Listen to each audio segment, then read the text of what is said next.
Ladies and gentlemen, this is also a sound check at the same time. Can everybody hear all right? Good, good. I have my little checklist to make sure I don't forget to mention something as we get things underway tonight. First, I would like to welcome everyone and ask that for the benefit of not having an interruption, if you're carrying one of these devices, that you silence it. And I'm going to do that now because I had not done that yet myself. So if you would silence your cell phone so there's not ringing and dinging or marimbas or whatever it may be, that would be fabulous. There we go.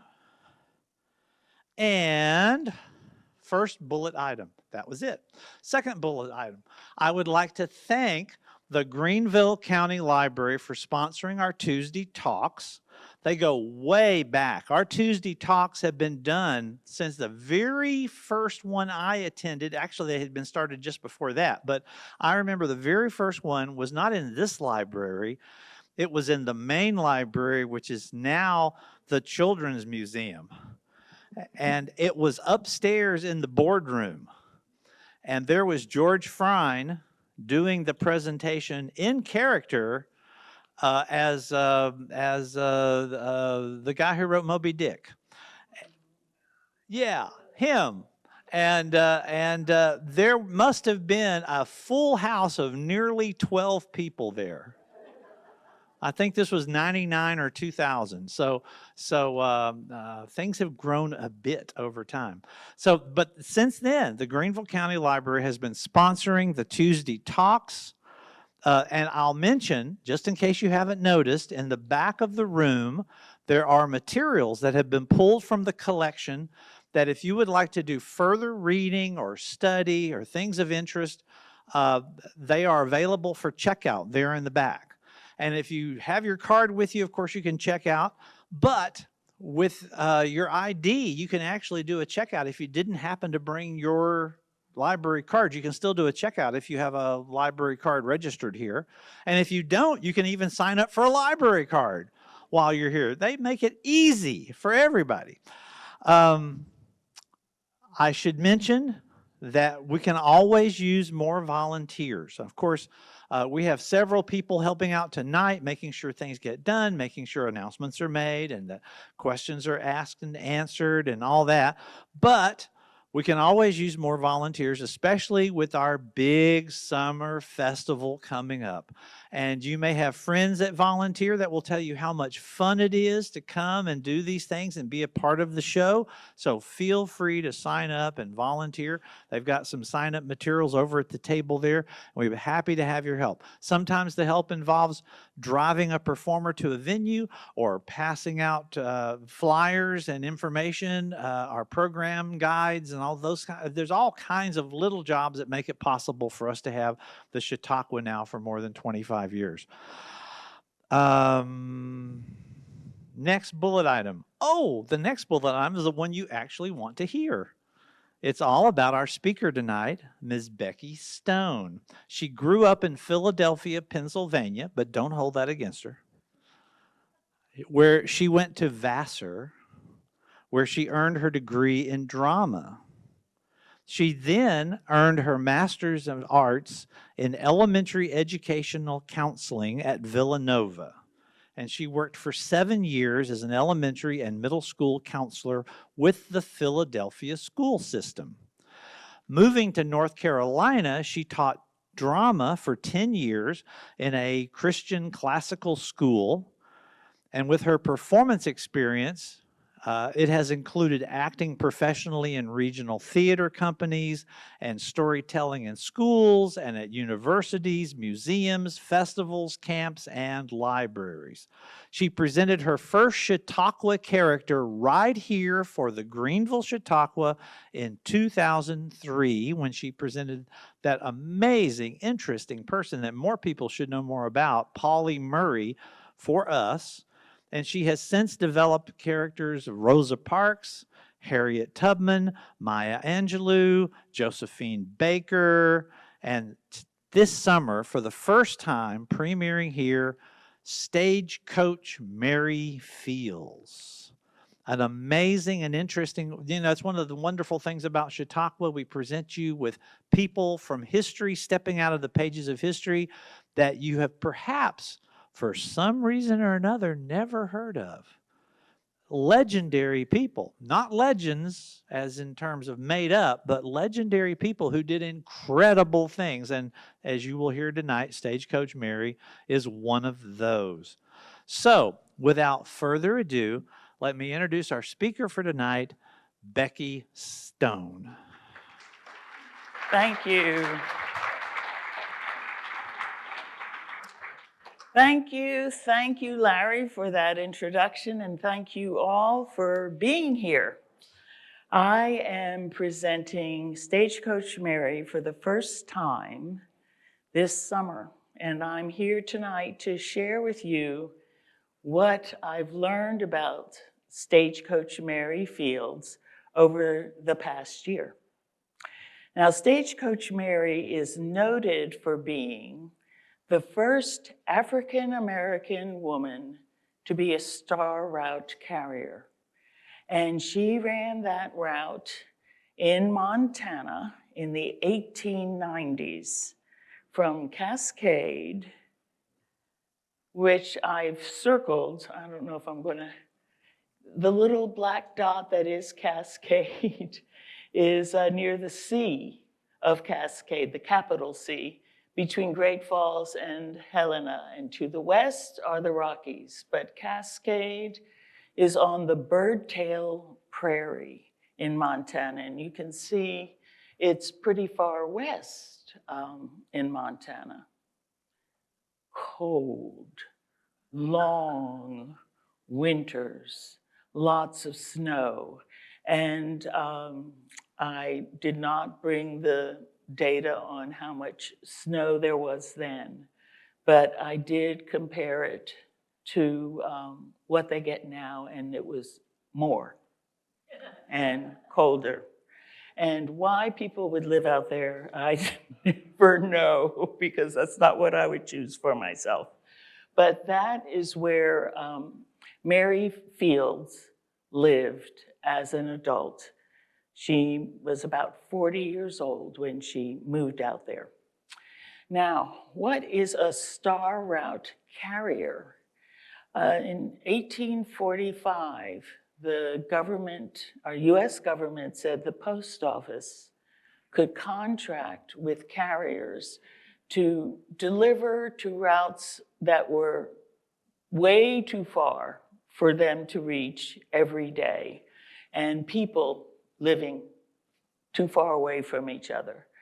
So you could contract with someone who could deliver the mail with celerity. I had to look that word up, with speed, celerity, security, and certainty. And you could apply at the local post office, and that postmaster would hire you. And you had to provide your own mode of transportation. And that's the way it is today: car, truck, van, boat, dog, sled. So Mary Fields, when she ran her route, did not drive a stagecoach. She did not own a stagecoach. She owned a buckboard, which she outfitted with taller sides and a tailgate and a springboard seat at the front. She had one horse, and she ventured out every day reliably. She never failed to deliver the mail. Out into the prairie, winter, sometimes she had to walk with snowshoes to deliver that mail. But she ran a 34-mile route every day in her buckboard, not a stagecoach. So that was the first bit of legendary information about Mary that I discovered simply is not true. And she would be the first one to tell you that. She could not stop the stories. She was known as Stagecoach Mary, of course, during her lifetime, and people would come in all eager to meet her and say, "Oh, you must be Stagecoach Mary." She did not correct them, but people who knew her closely understood that she did not like to be called Stagecoach Mary, although it was better than what most of the people in Cascade called her, which was Nigger Mary or Black Mary. And we have to remember that black was just as pejorative then as nigger. So Stagecoach Mary, she wasn't going to complain too much about, but she really wanted to be known and appreciated as just plain old Mary Fields. Now, Mary did have to apply, being the only Black person in Cascade, or in that region actually. She had to apply for the job of Star Route Carrier. And everyone knew that she could run the route in all kinds of weather because she had lived for 14 years at a mission, a Jesuit mission, St. Peter's mission, about 10 miles west of Cascade. So, and she came into town frequently to get supplies and take them out there. They knew she could run the route, but she did have to pass a test. And according to the stories, there was only one other applicant. He was a recent immigrant from Poland and did not know the area and did not realize what would be asked of him as a Star Route Carrier. And it is said that he dropped out of the candidacy almost immediately. But Mary had to get her horse, hitch it up to her wagon, drive a prescribed route around Cascade, and it had to be timed. She had to be the fastest. She was the fastest. She knew how to handle a buckboard, and she was renowned as a horsewoman as well. She handled horses very well. So she won the bid for the contract to be a Star Route Carrier. It's a 4-year contract. And the man who had retired from that position got $500 a year.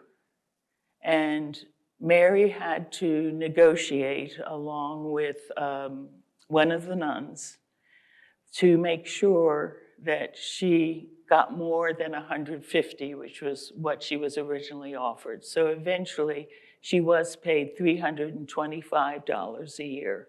And that was plenty for her to live on, a very simple life. She was all alone and unmarried and living in Cascade.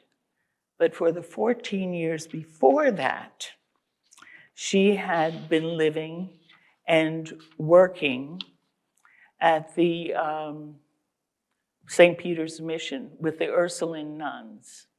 And for 10 years before that, she had been working and living with the Ursuline nuns convent and school in Toledo, Ohio. And that was about 5 years after emancipation. She started working in Ohio. That was the first documentation of her existence. She had been enslaved. Born in 1832, she grew up and was living as an adult enslaved. And this book has been my most reliable source of information. This woman worked on researching Mary Fields for about 10 years before she was able to publish Deliverance Mary Fields. Her name is, I hope I'm saying this right, Meante Metcalf McConnell. And I did communicate, through email with her because I had some questions. I was reading lots of books that contradicted each other, but she continues to find what she can about Mary Fields' life and hopes to come out with another book within the next few years. It may have some differences. It'll be interesting to see.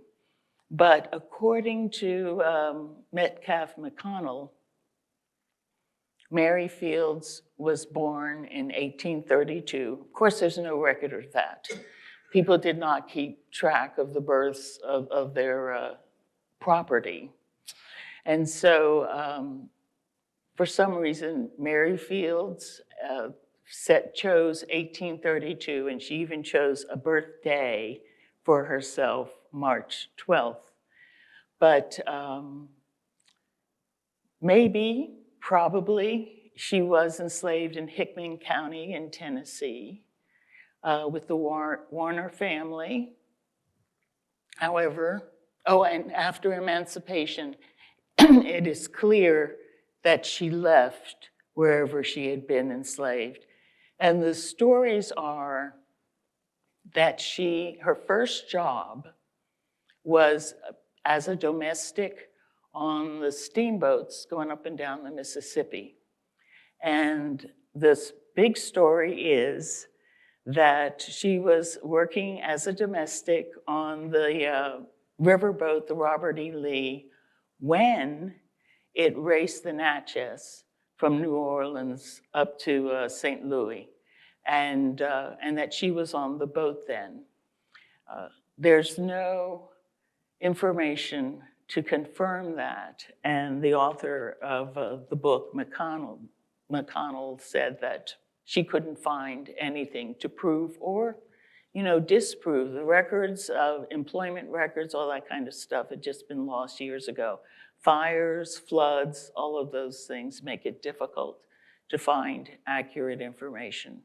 So when we first hear about Mary Fields, she shows up, she's already like 40 years old, in Toledo, Ohio.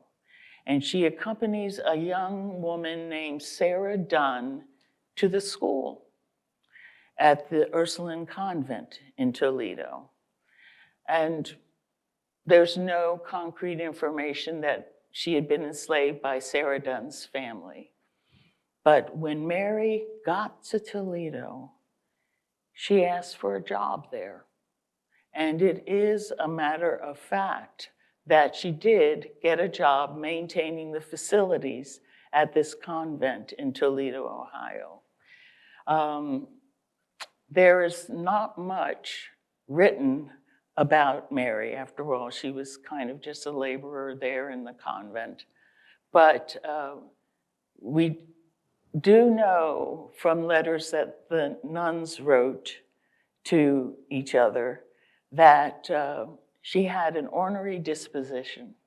To quote them, what is it? Oh, God help you if you walked on the lawn after Mary had just mowed it.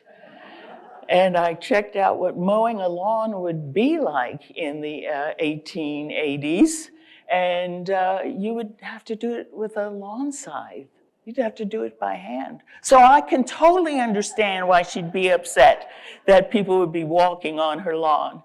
But they said that the students there, the girls there, were afraid of her. Without reason. She might have yelled at them when they were doing the wrong thing and had an abrupt manner about her, but she never hurt anyone or did anything that inappropriate while she was there at the convent. So she went there with Sarah Dunn. Sarah went through school and decided to be a novitiate, I believe is the proper term. She wanted to become a nun, and she did while she was there. She became Sister Mary Amadeus, and she herself was a real tough cookie. And she wanted a life of adventure for whatever reason. So when the bishop of the Western, I don't know, I'm just familiar with the term diocese, but of the Western section of the Catholic missions, and there were tons of missions, tons. There were about 7 or 8, which is a lot. I think to be out there in the wilderness of the frontier. The Jesuit priests at St. Peter's needed help. And they wrote to the bishop wrote to the Mother Superior in Toledo and asked for some nuns to come out to help these Jesuit priests. They wanted to have a school for girls. And when the nuns got out there, they were given the responsibilities of doing everybody's laundry and preparing food for the priests as well. But Sister Mary Amadeus volunteered, and she went out there in 1884 and, just had a lot of chutzpah. She was, she got there to Great Falls, and then to Cascade. The trip from Toledo was a train to Great Falls, a stagecoach from Great Falls to Cascade, and then a buckboard wagon from Cascade to the mission. But when she got to the town and they were waiting for weather to break and that sort of thing so they could go to Cascade, Sister Mary Amadeus found the arrangements inadequate. They were shoved in a bug-infested home of some parishioner, and they were not given proper food. And after one night there, she went out, walked the streets of a town she did not know, and found appropriate accommodations for the nuns who had volunteered to go out to the St. Peter's mission. And those nuns went from St. Peter's missions to the mile or so to where they were to establish their school. And they were living in tents. They finally had a little cabin with dirt floor. They were cold most of the time. Being frostbitten was fairly common for them. So it's not too surprising that after being there for a little less than a year, word got back to Toledo, Ohio, that convent, that Sister Mary Amadeus had pneumonia and really needed help, or she was probably going to die. Now, Mary Fields, as devoted as she seemed to be to Sister Mary Amadeus, did not go out to the mission with her. She only went when word came back that Sister Mary Amadeus was sick. And so Mary headed, after being 10 years in Toledo, Ohio, she did that trip, a 3-day trip, to get to St. Peter's mission. And there she found, yes, indeedy, Sister Mary was on the brink of death. And Mary did not go alone, although there are many stories that indicate that. But there were 3 nuns who went with, and they took Mary along. It's not clear whether the nuns organized Sister Mary Amadeus's care or if Mary took it over. But certainly Mary had healing skills. She knew herbs, and she was very stubborn about being the only one who would carry Mary, move her belongings. So there was definitely a kind of devotion there. And you can't say whether it was on an equal level, like sisters, or if, it was that of a servant attending a master. But there was a special relationship with them. So, now, when Mary worked at the convent in Toledo, she was paid. She was paid $50 a year and given room and board. When she went out to the mission, she stayed for 14 years, as a matter of fact. I think Mary probably thought that that's where she was going to spend the rest of her life. But she did not have a salary there. She had room and board, but they did not pay her any money. And we can speculate that she probably just wanted her freedom to come and go as she would determine. But when she got there, she already had a bunch of skills that she must have gained during the period of her life where she was enslaved. She was working in Toledo. She was not going to learn how to be a sharpshooter, which she was. It is not likely that she learned there how to read and write. She read and she wrote very well. Mary did not talk a whole lot, and she did not write down anything about her life experience. So we just have to go from what the nuns had recorded about her. She was an excellent horsewoman. She cooked very well.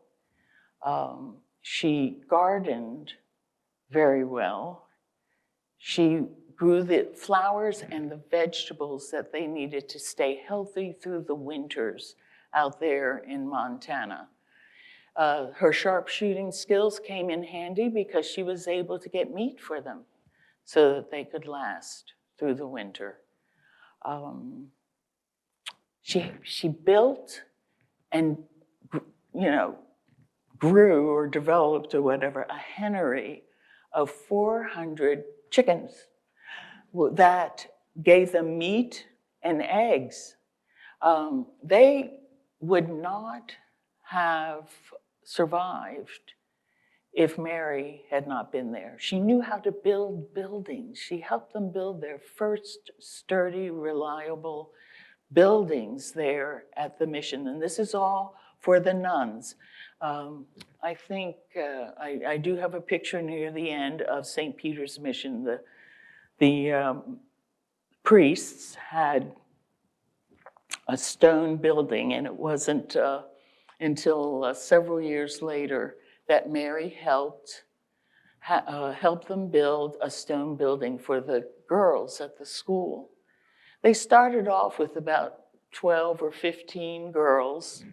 They were 2 or 3 white girls, mostly Blackfoot Indian girls, and Métis, M-E-T-I-S, Métis Indians who were mixed blood, Indian and white, and maybe some African blood in there. But those girls were not afraid of Mary. They loved her. And Mary, what money she had, she would always, when she went into town to pick up supplies, get candies and oranges and sweet fruit treats for the girls. And they celebrated her birthday. She chose March 12th. I think I told you that. And they would have a big party for Mary. They never gave her anything except the party, but she always gave all of the girls candies and treats that she had collected for them.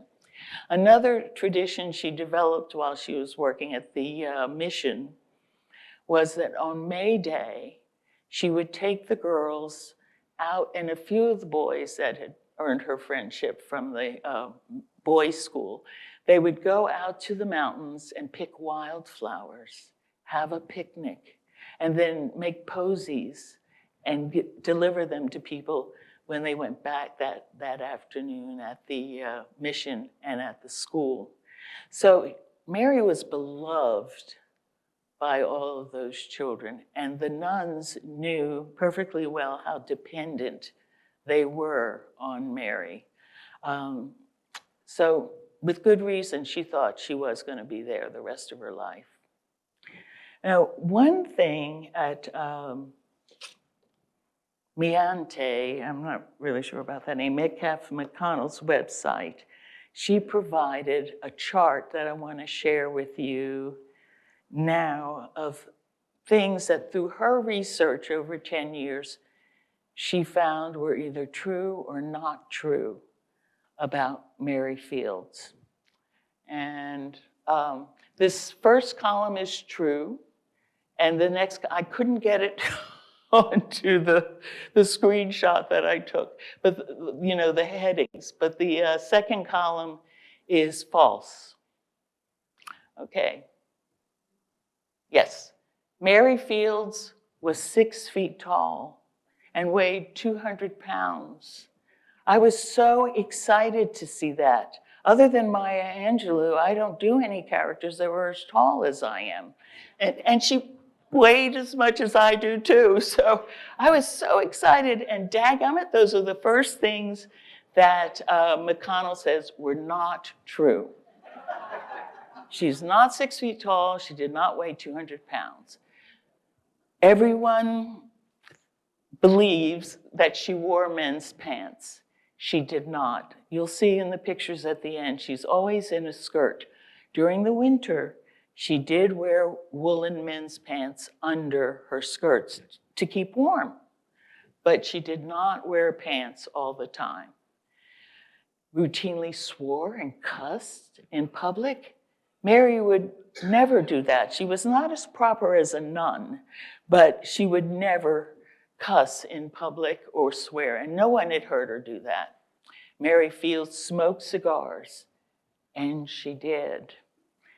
When she picked up that habit, no one says, but she really enjoyed a good cigar, and it was her habit to go to the saloon in Cascade, the Silver Dollar, sit in the corner, read the paper, smoke a cigar, and kind of listen to what the men were talking about in the saloon, and sometimes join their conversations. So she did smoke her cigars, but there's no indication that she walked down the street chewing a stogie or, She did it in an unobtrusive way. But everyone knew she did it because it's a small town, Okay, she drove a stagecoach. I just told you that that's not possible. Mary Fields was the second woman hired by the post office. That is true. The first was a white woman in Massachusetts. Mary Fields was the first woman hired by the U.S. Postal Service in the United States. I meant to email her about, she was the second, she was not the first. But I didn't understand that part of her chart. I meant to email her about, the author about that, but I did not. Mother Mary Amadeus got the mail carrier job for Mary Fields. And McConnell believes that to be false, and I think she's right. By that time, Mary was pretty much on her own. Mother Mary Amadeus, she became the Mother Superior, she was involved in helping Mary get her first job when she left the convent. But the Star Route carrier, Mary, read about it in the paper and decided to apply for it herself. She was the first African-American woman Star Route mail carrier in the United States. Okay, and I told you about the procedure for Star Routes. That's the first, and that's true. And she did carry occasional passengers. People would come into Cascade and have to get out to the Birdtail Prairie for whatever reason, and so she would carry a passenger every now and then. She was paid $50 a week. At 25, she was paid about $6 a week to carry the mail. She often engaged and started fist fights. Arguments maybe, but never a fist fight. And in fact, that was the story that got to the head bishop, Brondell was his name, that 4 or 5 stories like that. Finally, there was one where he just said, "Sisters, you have to let Mary go. I cannot allow her to be at a convent. So it's one of those stories that was a bald-faced lie that made her have to leave the convent, no, the school, the mission. She was a sharpshooter. She was excellent with a rifle. She had to be, you know, she would shoot squirrels. There's this great story about her finally finding the skunk that was coming into her hennery and killing her chickens and shooting that skunk. She could shoot small game, and she carried her rifle always with her whenever she was just going in for supplies for the mission. And there are some stories that I shall be telling this summer about her fighting off wolves. So for protection, she always carried that rifle. She was an excellent horsewoman. She could handle horses that the men who were living and working at the boys' school would come and help out at the mission school for the girls, but she was far better at handling horses than any of them. And she was known throughout the prairie for that. She did not participate in gunfights or shootouts. She did carry a revolver tucked into her waist at all times, and her skirt concealed it. But she was not, there are so many movies out, it was hard to find things that that weren't related to movies, and the portrayals of her I always have her with a holster and a gun belt, and just not true. She never shot or killed anyone. And she, you know, McConnell believes that she was born in Hickman County, Tennessee. There are stories of her having been enslaved in Arkansas and West Virginia. But as I say, the only thing that facts corroborate is that she showed up in Toledo, Ohio. She did not drink. That is hearsay. She was angry and hostile. She might have been abrupt, but never looking for a fight. She could read and write. She was not the slave companion of Mother Mary Amadeus. She did work as a groundskeeper,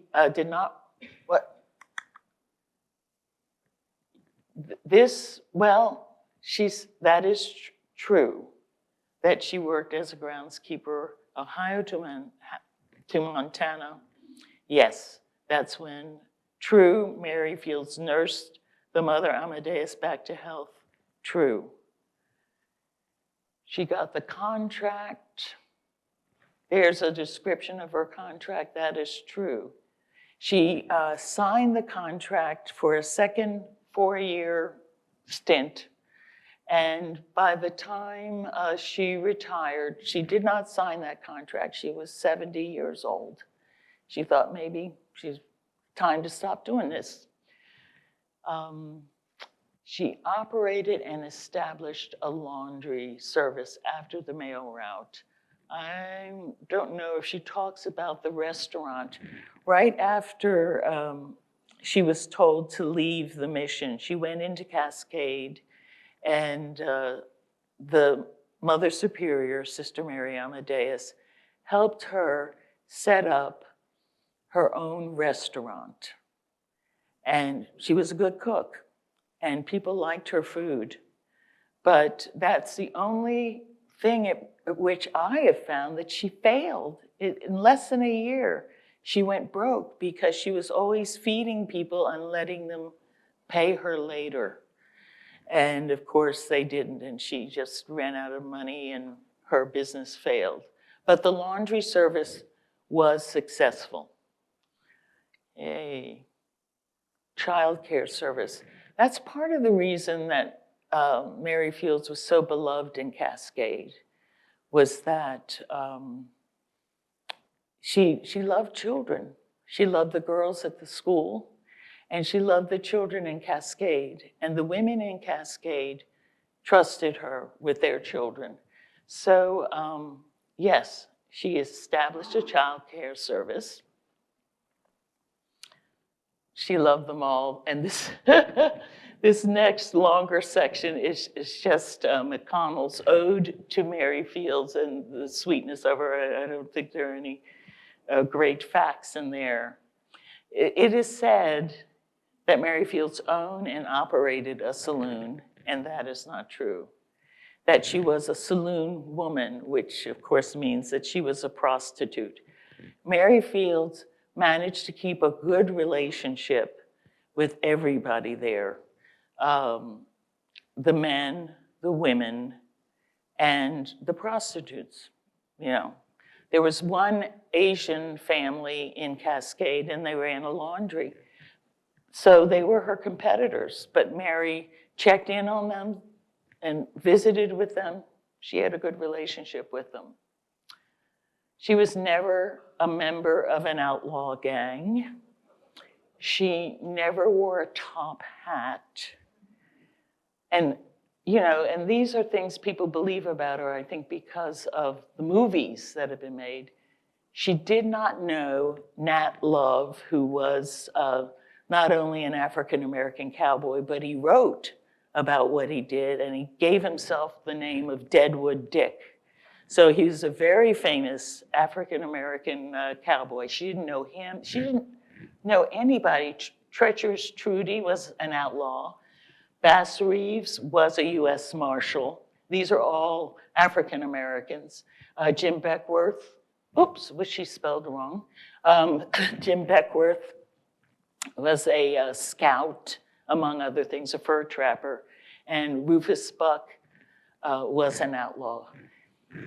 She did not know any of these people. As I said, she was all alone in Cascade.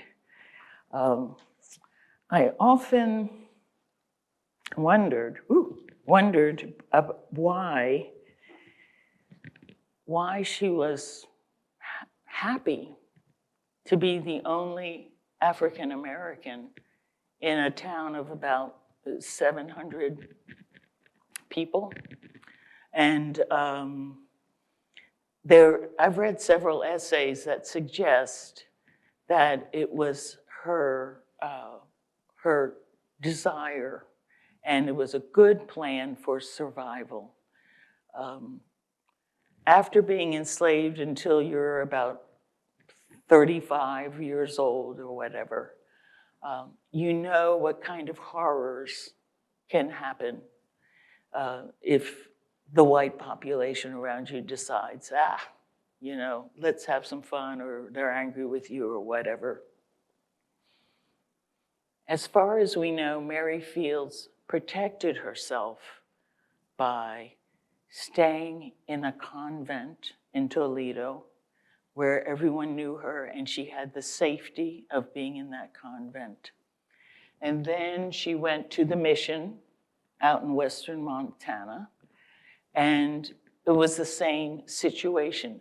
They knew her, she had the protection. But the people in Cascade, when she was kicked off the mission, the people in Cascade, again, a small community where she knew everyone and everyone knew her.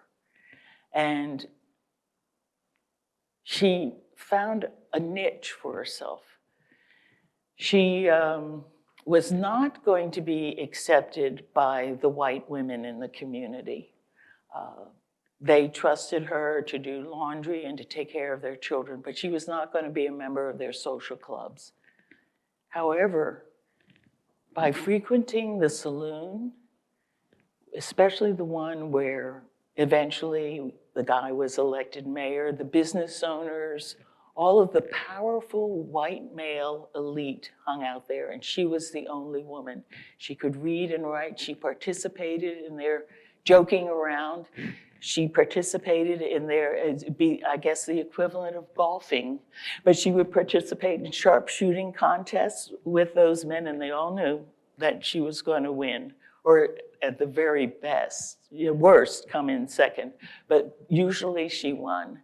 She built a safe as safe as possible a place as a formerly enslaved person could have for themselves in the frontier. That's not to say that she didn't face some hard times. I want to make sure I leave some time for questions you might have.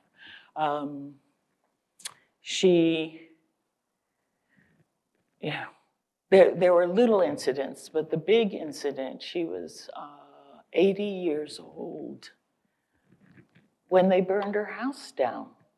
They don't know who burned her house. Why would you burn down the house of an 80-year-old woman who's doing laundry for everybody and giving candy to the kids? The people in the town who loved Mary rebuilt that house quickly for her. And I'm going to skip on to this amazing thing about her. And I'm sure it was the fulfillment of a dream before she died. Mary Fields voted. She was a super patriot. The first slide, the screen warmer, was of her holding two little American flags. Every time there was an election, she drove up and down the street of the main road in Cascade, calling out to go vote or encouraging all the men to vote for her candidate. She read about them, she knew who she wanted elected, and she would talk them up. She was a real patriot, but she never thought that she would have the chance to vote like the white male citizens of this country. And Montana, a friend who, was at the convents, at the mission school and grew up, and wrote her and said, I just learned in my studies that you can vote in Montana and there's no race or gender restriction. And it turns out that when Montana became a state in 1889, their constitution said that if you owned property and paid taxes, then you had the right to run for local elections and vote in local elections. And Mary Fields decided to find out. She made arrangements with the owner of the house she'd been renting for all of her time in Cascade to buy the house for $25. I don't know how that compares to other real estate there, but she paid him $2 a month and was able to buy that property. She therefore paid taxes on it. She went to register to vote. And in 1913, she registered in 1913. 1914, she voted in an election, a local election. And at the end of 1914, she died. So she lived her dream in having that happen. So I think, we go to just some pictures I wanted to share with you. You see these pictures over and over when you read books about Mary Fields because there aren't that many pictures. But there she is. She was the mascot of the Cascade Cubs. And she loved baseball and read up on it and knew what was happening. The World Series had started, she knew what teams were playing, had her favorites. And they asked her to be the mascot, which meant that she did the laundry for the teams after every game. But she also still gardened and gave each of them, it's not in this photograph, but she gave each of them a flower, a boutonniere, if they won a game. And this, all of those men are not 6 feet tall. The average height for a man then was 5'7". So she's about 5'7", not 6 feet. Oh well. Okay, here is the mission school. Oh, I don't know if I got the picture that blew up that little bit of her. She's in the wagon, or I think it's a plow. If I do have the bigger picture of it, she's sitting there and there's a plow attachment to the back of her wagon. But this is what the school was, with the little building that she helped them build when, and you see the nuns there. Yeah, it is. Okay, so there's, you can see that it's a farming implement at the back. But there she is in her skirt and this funny little hat. I finally found a funny little hat that looked like that, so I'll be wearing that. Here she is on a buckboard. And these are the other pictures you'll see of her posing, definitely with her rifle. And there's a studio shot, but there's no information about why they had a studio shot done of her. But that's, it's clearly in a photographer's studio. And here is her tombstone. The man there is the author of a book that was mainly based on hearsay, but he did do as much research as he could, and it is known that when Mary Field's funeral was the biggest funeral in Cascade up until that point. She died in 1914. And who knows for what reason, they buried her along the road just outside of Cascade that led out to St. Peter's Mission. And there was an unmarked cross there at her grave site. And then one of the children of the man eventually became a mayor of Cascade, but his children had grown up in Mary Field's care. And Earl Monroe, when he was an adult, a few years after she died, he paid to have this tombstone put there with just the years of her life, which was just about all they knew of her, and her name, with nothing added, just Mary Fields, not Stagecoach Fields. And that's, I did not get to tell you everything that I had planned to tell you, but I think I should stop there. I have stories, you know, a lot. Coming to this will help because I will be sharing stories about what happened on adventures when she was riding the mail route and or delivering supplies for not the mission. I'm getting mission and convent mixed up. But if you have any questions, I'll do my best to, or comments. And so we come to the question and answer session, where if you'll raise your hand, as we had right over there, one of us will come to you with a microphone. Wait till the microphone gets to you so that everybody can hear your question. And we'll ask questions, and we have our expert here to answer them for you. Did Mary ever have a male friend? There is no indication that she ever did. We certainly don't know what happened in her younger years. But no, she stayed pretty much to herself in Toledo and out in Montana. And we have a question here in the very back on your right. What was the process of the mail delivery system? Were there post offices? How did she get the mail, and where did she take it? What was, you know, what was the route? Did she I'm sure she didn't go to individual houses. So she Okay. post office to post office. Could you just explain that a little? Okay. Every day, well, at this point, Mary's living in Cascade. And every day she would go meet the train that brought the mail to Cascade. And she'd be there at the train station in her buckboard. And she and the postmaster would sort the mail. And then she knew everybody on the route. And she did, you know, it was 10 miles basically from Cascade to the mission. But she rode another 5 miles or so. It was 34, almost 35 miles a day that she rode delivering mail and sometimes delivering passengers people who wanted to go out to the mission or whatever. So she did go to individual homes. Yes, she did. And, and that's a great thing because there were times when she was stuck out there in the wilderness and she knew where she could go get help. But she knew everyone. And other questions, just raise your hand. Oh, we've got a question right here.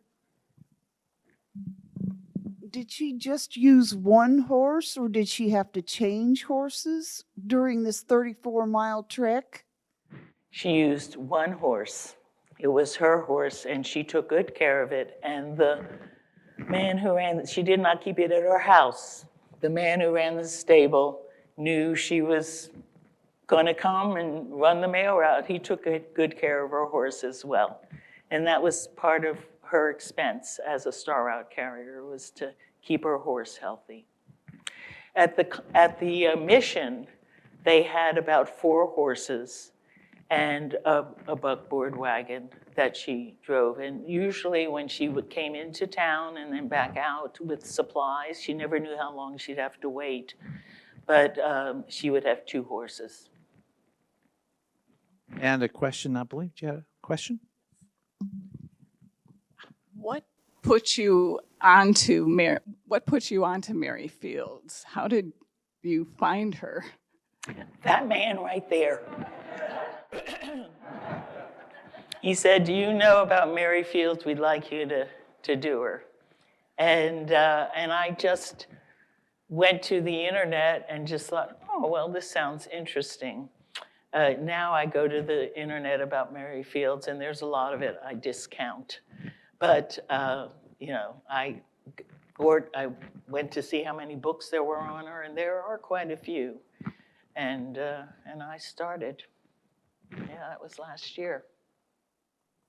And the way that Mary Fields came on the radar of Greenville, Chautauqua for the very first time is we were bouncing around ideas. People ask how the Chautauqua shows are done. Sometimes we start with a broad idea and find specific people to do that broad idea. Sometimes we think of, we would really like to see this person, and this person. Who do we know that might be able to do them, and what is there that ties them together in some kind of a theme that we could follow?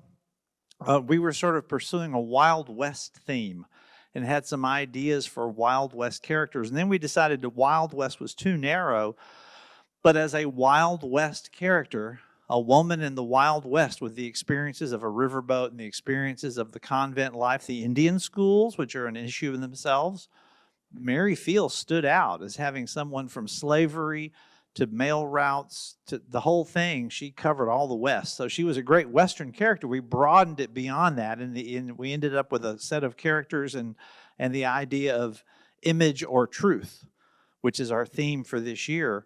How much of the truth about the Wild West is true? How much is the truth about Hollywood or the pop music world the truth? And that's become our theme for this year. But we started with a general, narrow view of the Wild West, which included her and America's first cowboy, the Mexican cowboy, El Vaquero, which is the generic word for cowboy. And we'll have that presented next month, the genuine history of the American cowboy, presented by... I'll save that surprise and we'll get that. So, other questions? Mary Fields. Oh, there's a microphone over there next to you. Do you have any history of her family or any descendants, or is there any kind of family tree involved? No one has stepped up and said, that was my great aunt or whatever. No. There are books that speculate about that, but it's just speculation. This book would say these people in that place, and another book would say different people in another place. So and one read like a movie script. It was so hard to read. I thought, why did this man, it's this man, why? He's known, his profession was making movies, a movie producer and director, and he wrote the book as if it were a movie script. So, but, you know, she fires the imagination. She really does. And you can see, you know, how people want a story about her. And so it would be in newspapers. She was known, you know, far and wide with these stories that, and once it's in print, you know, people think it's the gospel, you know. So people believed it. Yeah, and if they pass through Cascade, here's this lone Black woman, and you must be Stagecoach Mary. And she'd be in the saloon, because that's where these male travelers would, one of the first places they'd hit, so. And we have a question for you over here on your left. Oh, okay. I have two questions. One is there a U.S. postage stamp with her picture on it? Not that I'm aware of, Oh, okay. yeah. And the other question is, have you figured out how you're going to do her speech? It's coming. It's shaping up. It's shaping up. I've marked in this book several places, dog-eared or with Post-its, of things that I think are fun stories to tell, and that the audience will get a picture of her. So yeah, it's coming. But one of the first things out of my mouth is going to be the truth about the stagecoach. You know. And any other, yes, a question back here on your left. Thank you. Yes, I am, and thank you so much for doing this today. Oh, Sorry I got here a little bit late. I don't know if you addressed this, but why Stagecoach Mary if you just explained that she never drove a stagecoach. drove a stagecoach? So you're asking why Why did she pick up that name? Yeah. I think it's because people understood that she delivered the mail, and they would automatically think of Wells Fargo or, you know, some other mail delivery service. And the stories of her, you know, getting attacked by wolves or what, you know, she was never attacked by a person or a bandit, but that's the image of, you hear of someone in the Wild West delivering mail out to remote areas and they're attacked by wolves, or, you know, they, you know, nearly die, frozen to death. All those kinds of things are great stories, which did happen. But I think the imagination just supplied the fact that she was driving a stagecoach. Just as Star Route carriers exist today, and I didn't know about them at all. So, you know, you can have all sorts of images about something you know nothing about. And stagecoach driving was one of them. They knew she was a good driver and a good horsewoman and a sharpshooter. Those things were true, and that she smoked cigars, carried a pistol. If somebody, all you need is like one big headline, Stagecoach Mary, you know, and it just takes off from there, you know. Any other questions for us for tonight? Yes. At a time when women of famous people that have children and ancestors and like that, we know nothing about. And here's a woman that has essentially no parents, no children, no husband, completely by herself. And yet we have the story come down from her. Why do we have this story? I think it's because we romanticize the West. And here was this unusual, exceptional woman who There were other, I've read, I'm not an expert on the history of the West, but it intrigues me because I grew up in the 50s and there were lots of cowboy TV shows. But, you know, I have yet to run across, and every time I do a talk with somewhere else, I find an independent bookstore and try to find stuff in the region. And I found really interesting stories, but none of a woman who was a pioneer in that kind of pioneer setting as yet. You know, I'm sure there were.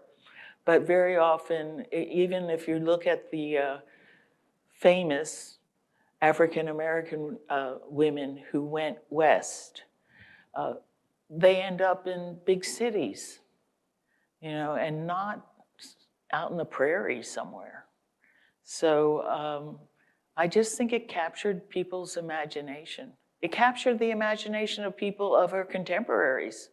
You know, I don't think anyone came to Cascade to meet Stagecoach Mary. I doubt that. But if they happened to be at Cascade and saw her, they would have heard about her. Even last year when I said, oh, I'm just looking for books on Stagecoach Mary, you know, a couple of women in the bookstore turned and said, I know who, and I said, nobody knows who she is. I know who Stagecoach Mary is. I grew up in Montana. Everybody knows there. So it's just such a romantic image, a woman who could handle it, and inspiring for most women would not be able to handle it, you know. And just, I have this new respect for Mother Mary Amadeus. She is an interesting story as well. But the West, you know, where you can have a new beginning. There was another interesting thing. They talked about how difficult it was to pioneer and to homestead out west. And I read a couple of scholar essays that said that many of the African Americans who went out west first and developed small cities or towns they would be, they made faster progress than many of the little white towns that were popping up in former camping places, because very often all of the enslaved people from a particular plantation would go together. Or if they didn't, sometimes they would advertise, we're taking an African-American trade, we're gonna get some land out in Kansas and we're gonna settle it. But all of them had the same enslaved kind of experience, and all of them had skills, even if it was just the simplest skill, and they worked together more effectively than people coming from this foreign country and that foreign country in the south of the United States and New England, and making their way west and settling small towns. So, you know, there are some scholars who feel as though those little black settlements, you know, got a faster footing because they were all had been enslaved people, these little black towns. And there are probably black settlements that just got wiped out too. I feel as though when I look at all the race riots, that if black people are too successful, then their white neighbors stop it, you know, wipe them out. And a question over here again on your left.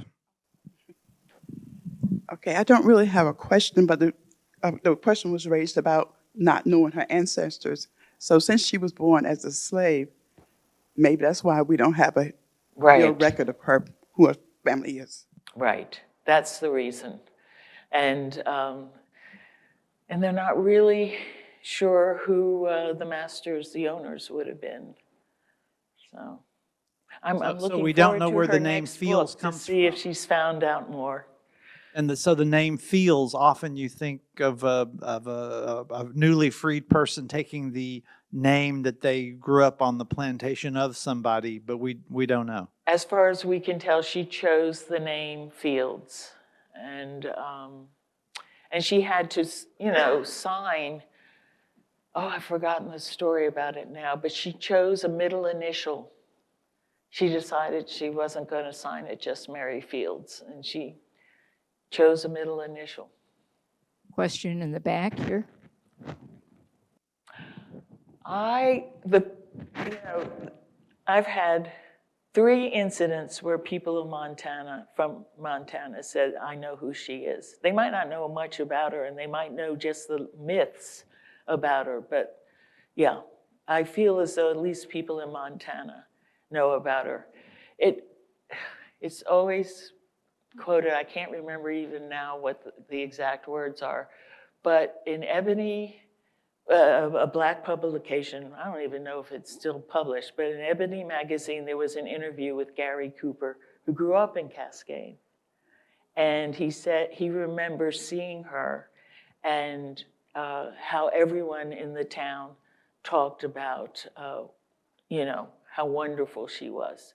And that's mainly what their memory is, that she was a wonderful community member, not that she was in shootouts and killing people. Can I give you the quote from Gary Cooper? Yes, please. Because when I first looked her up, the first thing that slapped me in the face and said, oh, we've got to look more into this woman, is Gary Cooper's quote when he wrote for the magazine, though born a slave somewhere in Tennessee, no soul ever drew a freer breath or a 38.